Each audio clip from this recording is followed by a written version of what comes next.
moving to 2-6. Yeah. You're saying your mindset's still pretty positive. Yeah. So how was it getting to the new squadron? Well, it's quite different. When you join your first posting as a brand new sapper, you know you're going to get all the shit jobs because you're brand new. Normally, you're only anywhere else in the Corps, when you're getting posted, it's normally due to the fact that you've been promoted. So going into a new squadron that's quite experienced is quite challenging, because all the younger sappers are going, oh no, you're the new bloke, you're doing this. Well, actually, I will do the shit for the time being, but it's not going to stay the same, because I've been in it a lot longer and I've got a lot more experience and I've got a lot more strengths. So yeah. It's different. And definitely coming with as well, they all knew where I was coming from. They already preempted how I potentially might have been, but I remember talking to a full screw that was like, oh, we thought you were going to be an absolute dick coming from 9 Squadron with this mentality, but actually you've been quite sound. I was like, I'm just a person, just been unlucky. So when you get there, still injured? Are you doing rehab or whatever it might be to try and get you back to full fitness? So at this stage I was still injured locally with physios, and at this point I was kind of asking questions. We need to do some more investigations to find out what's actually causing this pain. So they referred me up to Headley Court when they were still at Headley Court. So I went down there for a week's course. Then that's when they referred me on to the surgeon and stuff. Okay, yeah. Yeah, so went and done my surgery, got then another week, but this time at Stamford Hall, because it's a brand new facility that's opened. Absolutely beautiful. If you've never been, it's definitely worth having a look at some point. So you got to see that change of location. Yeah, okay. It's fantastic. Stamford Hall's the facilities there is top notch. So yeah. And mindset still strong? Yeah, still quite strong, because at this point, no one knew kind of what was going on with my hips. Okay. So my career wasn't at jeopardy as such. And everyone was still going, yeah, you'll get better, you'll get fit. And even after my surgery, the surgeon said within a year, I'd be back at full fitness. And what was this surgery? This particular one? So this particular one was full hip reconstruction. It was the full hip. Okay. Yeah. Okay. So they did this to try and make you fit again, to stay in the military and have a career. That was the idea. That was the idea. Right. But you said it had complications. It had a complication. So it's only just starting to go towards the idea that's probably been left with nerve damage down my left side, because I suffer with permanent hip pain. So everything causes me pain, sitting down, standing up, sleeping, everything causes me pain. So yeah, that's the working diagnosis. But it's quite frustrating, because the surgeon said to the MO post-surgery, and I suspect he'll be back to full fitness. Any issues, come back and see me. At that year point, the MO didn't go back and see him. Okay. They just gave me the good hefty boot, and off I went. What do you mean? So they medically discharged me. That quickly? That quick. A year after surgery, didn't make standards, so yeah, they got rid of me. Wow. Okay. And it came around very quick. So I only went in at the year point for a medication review. So they were just changing something in my medications, and the MO literally slyly just turned around and was like, yeah, just so you know, I'm applying for your medical discharge. I was like, what? So yeah, and from that moment, discharge is very quick. Was it? Yeah. I think it was a month and I was out the doors. Because as soon as they decide that you get medically discharged, that's your last day in uniform. Apart from doing your D-kit and stuff. Okay. Yeah. Oh, an abrupt end. Very abrupt. An abrupt end. Yeah. But doing that surgery, I'm guessing it's not common. It's not. For them to have, to suffer from nerve damage. So do they know why? I mean, you don't have to say if you're not allowed. They don't know what's caused it. They don't know. It was very aggressive surgery. So I remember the surgeon saying to me before the operation, if he didn't have a medical license, he would get done for GBH. Okay. because of how much they brutalise your hip. Yeah. So it's a small risk, but it was a risk. And it was a risk to stay in the military, right? Yeah. Sorry, it was a risk to take to stay Yeah. in the military. Yeah. Exactly. I didn't get treated very well post-surgery from my regiment at all. So How long was you at that regiment? I was there for, I want to say 3 years. Yeah. 3 years. Okay. But post-surgery, the partner I had at the time, literally a day after my surgery, had a nervous breakdown because she didn't realise how much I'd be relying on someone to look after me, because I had to learn how to walk, I had to learn how to move my leg again. But the regiment didn't do any welfare checks for at least 2 weeks. And it wasn't until I was starting to get shitty, I was like, no, I'm going to check in to see if I'm okay. And at that point, they were like, oh yeah, we need to do this. And they normally come to your house to see how you are at your home location to make sure everything's okay. But they forced me to go back to camp, which is an hour's car journey after a major hip operation. I just thought it was an absolute shambles. Yeah, yeah. And is that your last year within that 3-year stint? Yeah. Yeah. That was my last year. In that 2-year prior, Yeah. was there any good things that did happen? Or was it... Yeah, it was. You had a good time there? Yeah, I had an all right time there. Yeah. I preferred 9 Squadron with the atmosphere. But yeah, I achieved quite a lot. Yeah, share some of those, yeah. So because being injured, I couldn't play rugby anymore. So I was thinking other ways of staying involved with rugby. So obviously I'd done my coaching qualification at 9 Squadron.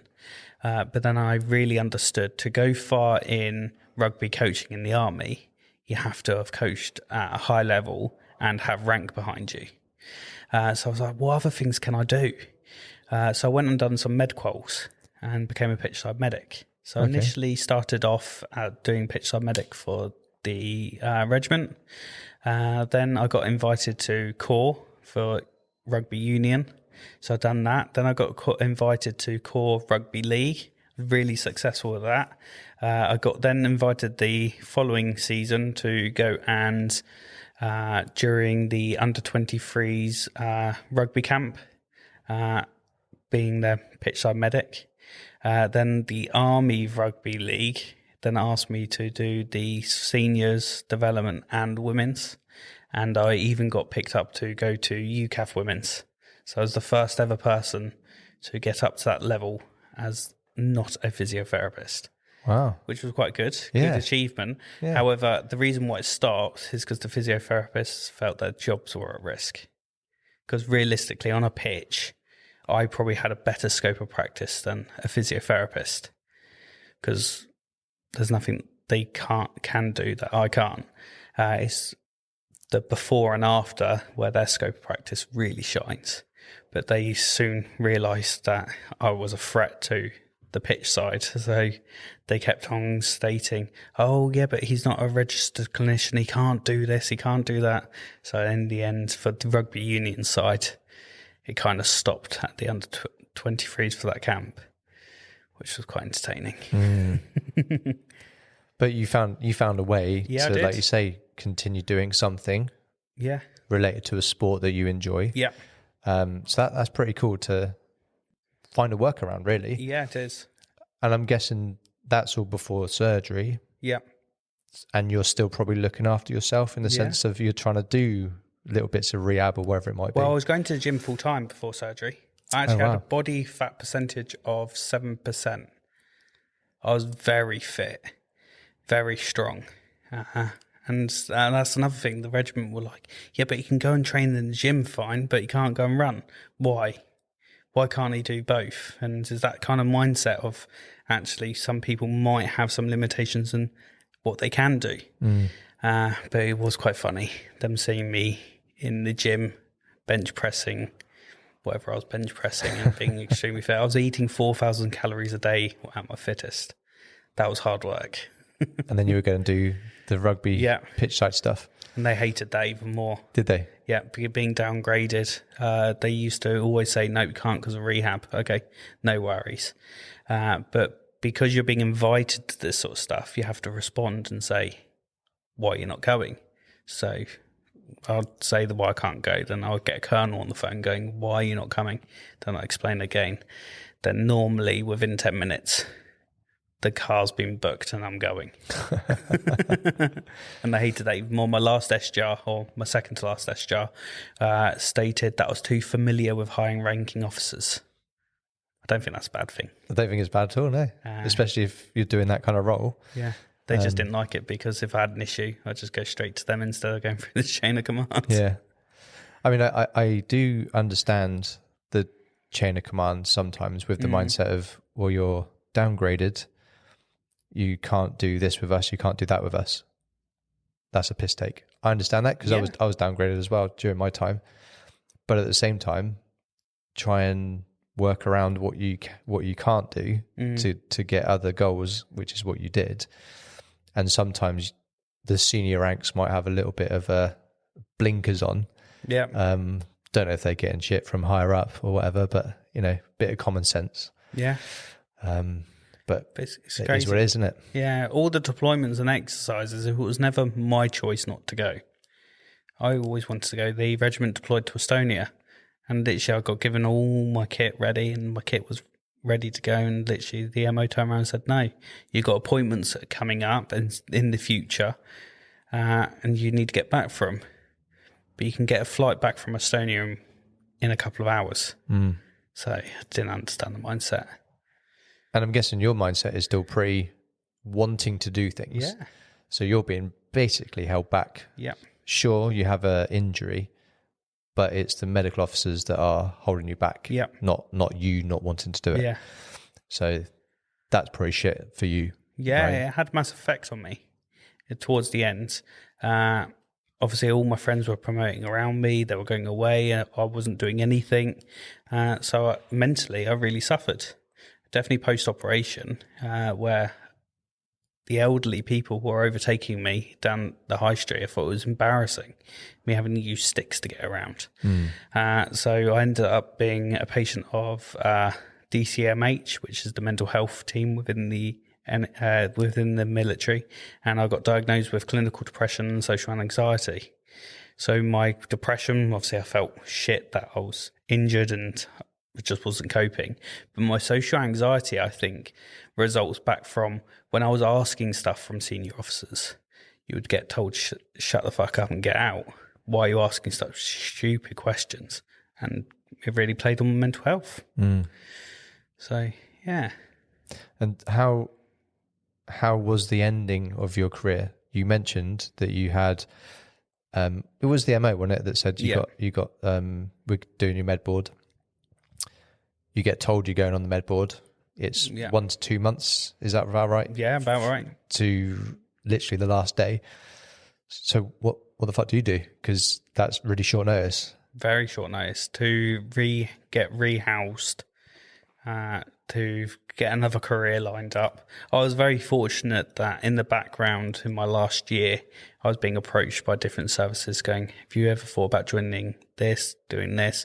So as soon as I found out I was getting medically discharged, I applied to the NHS to join the ambulance service. Okay. So I went straight from one job into another job.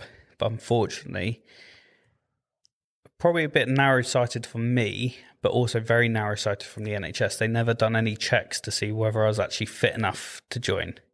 So I joined. Within a year, my hips flared up, and I was off sick. Because you struggled to walk, or yeah, I just couldn't lift and carry patients. As soon as I'd done that, it just flared my hips up, and I was back to square one. You said hips. Yes, plural. So you had the surgery on one side. Yeah. Any surgery on the other? Not yet. Not yet. No. Okay, but they were flaring up together. Yeah. So my labrum on my right hip is still torn. Even today? It's still even today. Shit, okay. Yeah. So, yeah, it just flares it up. So right. Then I struggled to walk and stuff. So I was off sick for a very long time with the NHS. I got treated quite badly from the NHS. They didn't follow their sickness policy at all. Then I got discharged. But when I got discharged from the NHS, I had a really low point in my life where I created a plan on how to take my own life. Just because I was sick and tired of my hips being so bad and having no purpose. It wasn't until I met my current partner where she changed my life. Got an amazing stepdaughter, and I'm still here today. And places like the Veteran Centre here is what keeps people like me going. Yeah. Well done for you for not taking your life. Yeah. But, I can see how you would get there. Starting with wanting to join the military. Yeah. Every phase you've got some sort of injury, but you have that strong mindset of wanting to go again and again. And then, I'm guessing when that surgery didn't go to plan, that was maybe the tipping point. And then, I can only imagine going to see the MO. All right, you can check me out. If we're saying bye to you, that must be really shit. So was you getting help when you kind of created that plan with your mental health, the plan of how to take your life, or was you just in your own? I was in my own little bubble at that time. You was, okay. Yeah. And what stopped you? What got you away from my new partner? It was the actual partner? Yeah. Right, okay. Met her and I was open and honest with her. Okay. I had a date set in my head when I was going to do it and how I was going to do it. I had everything prepared for it. And as well, I had a dog. And he's my saving grace because the amount of times I could just look at him and just like, I can't do it to you. So then I rang the doctors and was like, I need some serious help, and went to the community mental health teams, and I broke down to them and gone, I need some help. So they gave me medication, took that for a year or so, but then since then I've stopped it because I don't feel that I need it anymore. Okay. Yeah. Just on that. Yeah. Can you maybe give some advice or share some knowledge or wisdom with anybody that might be listening or watching that may be in a similar kind of mindset that they feel there's no other option, just to help them? Just literally reach out to anyone, even if it's a friend for a cup of coffee, or it's simple to the doctor, I need a mental health review. Because as soon as the hardest step is taking that first step. Once you're taking that first step, the second step starts falling in line and so forth. So just ask for help. There are people out there. There's different organisations that you can approach that will be there to help. It just takes you to ask for that help and realise, actually, I need some help. Yeah. And what keeps you going now? My family. Family, yeah. Yeah, my family keeps me going.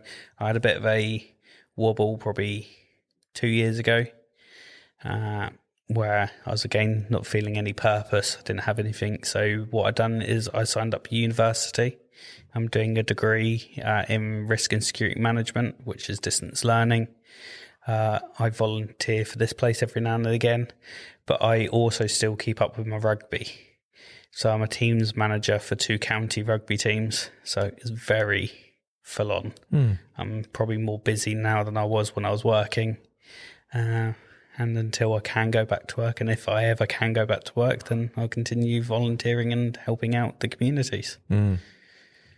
That sounds good. And I think that if anybody is listening that's in that mindset, is try and find that bit of passion. Yep. That, you still got your rugby all these years. Yeah. That's still been there for you, isn't it? 100%. In some form of, some way, I suppose. Yeah. Whether it's playing or managing or sidelining. There's always something you can do. Yeah, that's cool. Yeah. Brilliant. Well, was there anything that we didn't get to cover from your actual time in the military before we talk about anything else? Oh, good question. Is there anything I need to cover? I don't think. Oh, hang on. There's something that we spoke about before we recorded. The White Fleet Management stuff. Oh, yes. What? Explain that, because where was that? Was that at 2-6? That was at 2-6. Yeah.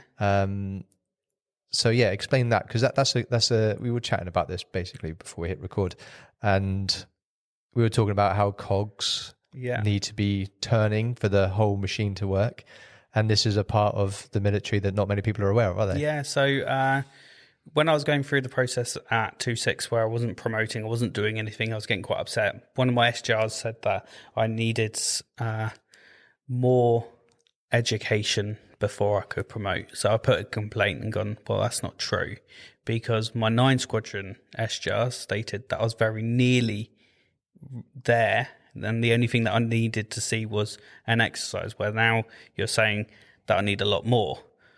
So they don't marry up. I haven't got worse. You haven't said that I've got worse in the last year. You're just saying that I need more time. Well, that's not true. So I put in a complaint, and basically it transpires the only reason why they wouldn't recommend me for promotion was due to the fact that I couldn't do a promotional course because of my injury, and they didn't want to take a spot from someone else.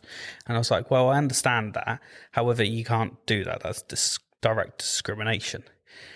And they basically asked me, what would it take for me to be happy with my SGR? So I was like, well, I want a job.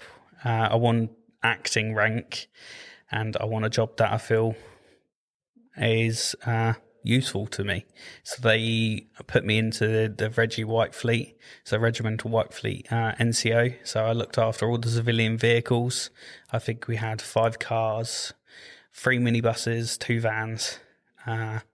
So people would come to me, request vehicles, and I would make sure, 1, it's legal, 2, it's for the right purpose, and 3, they're asking for the right vehicle for the right job. And if we didn't have the vehicle, then I would approach the garrison's White Fleet and ask to borrow one of their vehicles. So yeah, I've done that for the last 6 to 8 months of my career. Okay. Which was good fun. Yeah. Really enjoyed it. I got treated like an adult. Upset a few people. Definitely, as I'm a stickler for rules. So when we say, I used to always say, if you're asking for vehicles, to allow at least 2 days, because if I don't have it, I've got to request it. And had this second lieutenant come walking in going, I need a car for tomorrow. Sorry, sir, you can't. We don't have enough time. We don't have the vehicles. I can't request it from the civilians now. But I need it for my important meeting.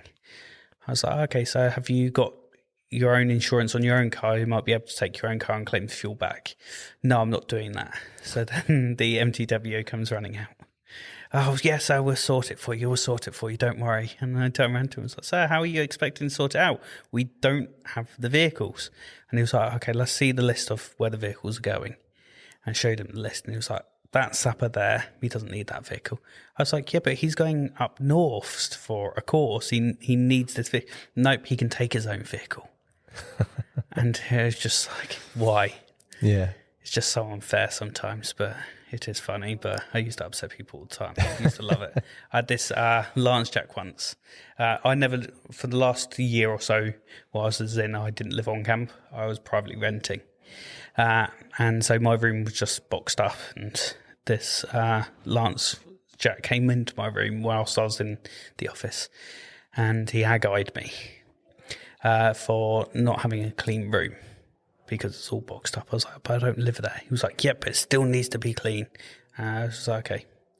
So I was like, oh, well, I'm going to dispute this, that guy. And he was like, okay, you dispute it as much as you want. I was like, okay. So I got all the Queen's regulations up. I got Garrison's orders up, the regiment's orders up, and went to the Sergeant Major on my dispute. I was like, at no point does it, sir, state in any of these regulations that my room needs to be at inspection standards at all times.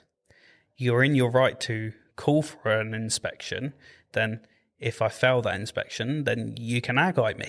He was like, okay, fair enough. Hour's time, you got an inspection in your room. And I already preempted this, so I already tidied up my room. So we're walking back to the block with this Lance Jack, and he re-inspected my room. And he was like, oh, it's tidy. Okay, fair enough. And we're walking back up to the Sergeant Major's office. I was like, do you know what you could have ag-eyed me on? And he was like, no, I don't. I was like, if you really wanted to be a dick, all you had to do was saying, ag-eye me for failing the service test.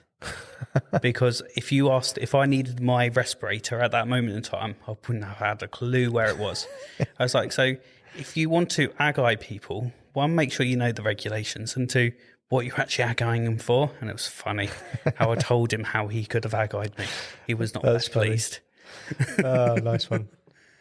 Well, there we go. Yeah. That was a good little thing to remember. But Was there anything from the time that you got out, mental health, obviously you shared that, which is really nice of you to share, so thank you.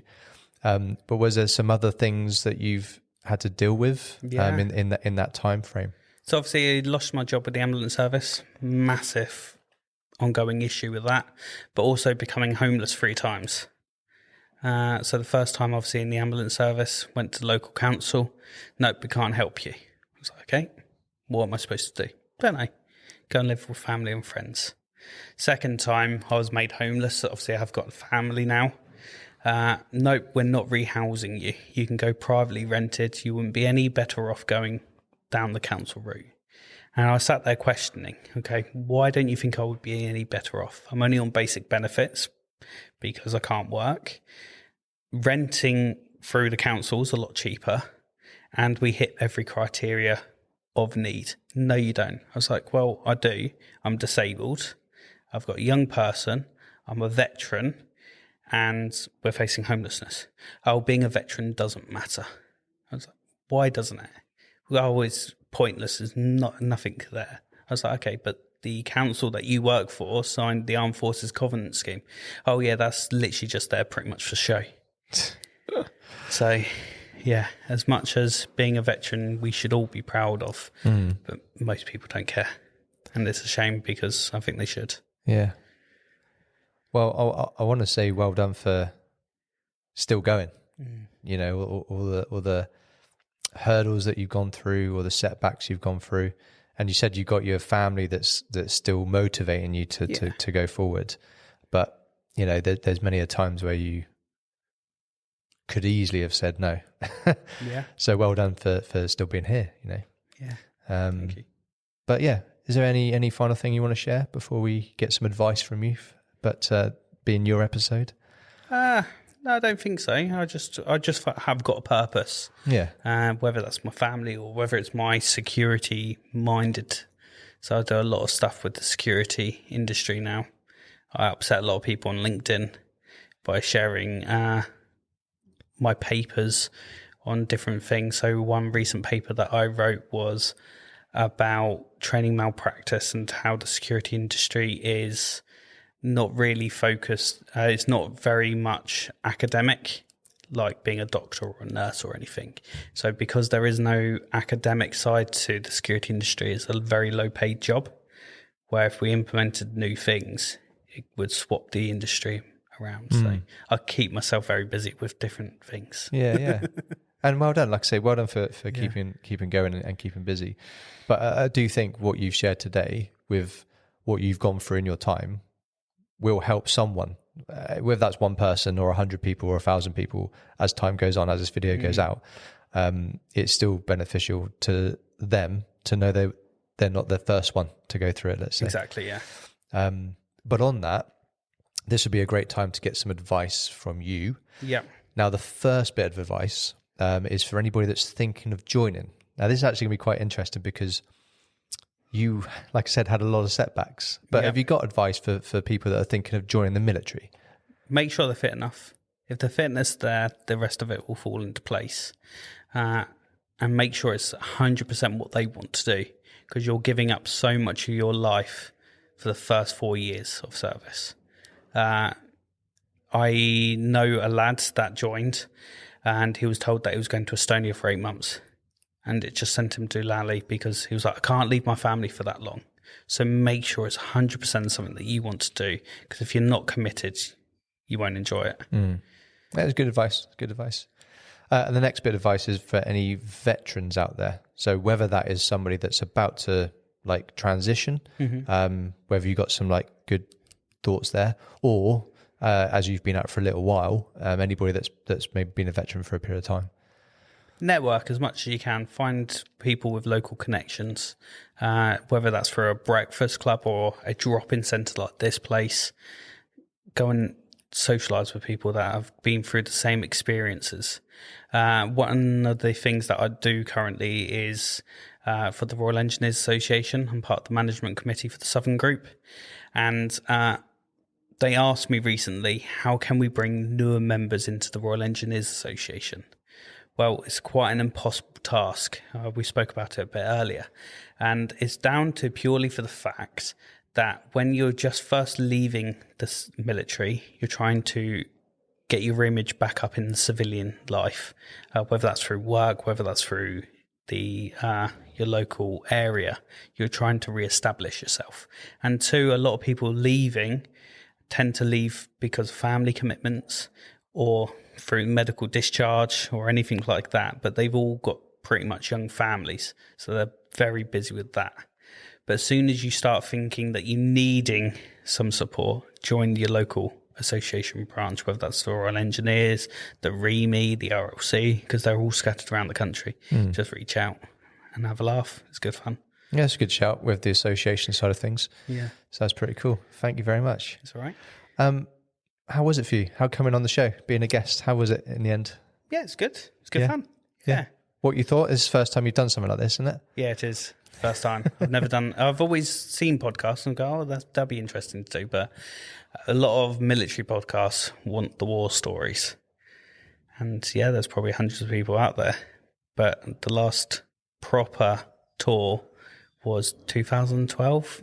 Before, so we're soon going to have an influx of people like myself that haven't got war stories to share. Yeah.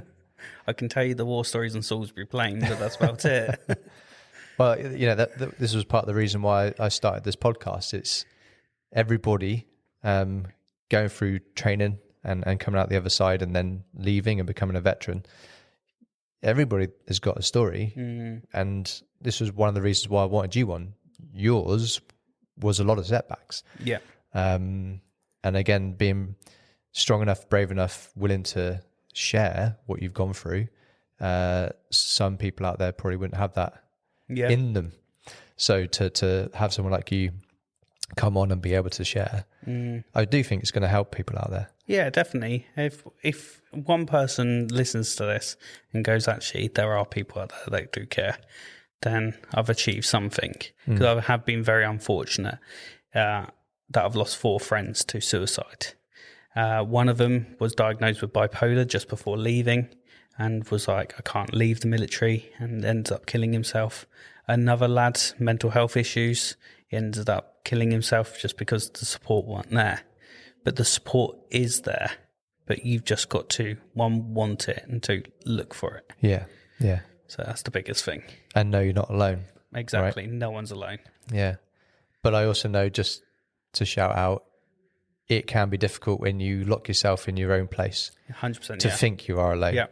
And a lot of people that are looking towards the end aren't thinking with their eyes wide open. No. They're just concentrating on that one task. Yeah. It's just taking that step back and going, actually, if I go and have a cup of tea with someone for 5 minutes, it's probably going to make a world of difference. Like you say, these drop-in centres. Yeah. So, yeah. Cool, man. Well, thanks so much for sharing everything that you've gone through during your time in the military, and also for your time. I actually didn't know that you weren't from this location anymore. So right. Thanks for traveling like I've traveled. And yeah, giving up some of your time to be on the show. Thank you very much for having me. I've enjoyed it. That's all right. And lastly, I say this to all my guests, thank you for your service. Thank you. No problem. It's been a good recording. Thanks, Josh. Yeah. Cheers. This has been Military Veterans Podcast. Out.